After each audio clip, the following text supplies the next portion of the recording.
బతకడం నీ చేతిలో లేదు. చచ్చిపోతావా అని చెప్పించోట పోని, సొంతంగా చచ్చిపోవడం కాదు సుమా.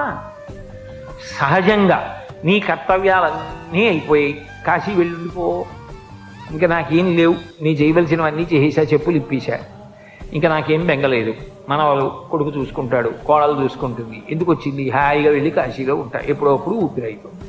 ఏమవుతుంది కాశీ ఉంటే అంటే, రామకృష్ణ పరమహంస దివ్య దర్శనం చేశారు.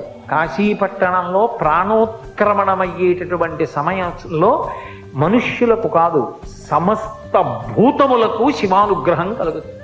నమస్తారాయచ అని రుద్రాధ్యాయంలో ఆయనకి పేరు. ఆయన నామమే తారక నామం. ఆయనే సంసార సముద్రమును దాటిస్తాడు.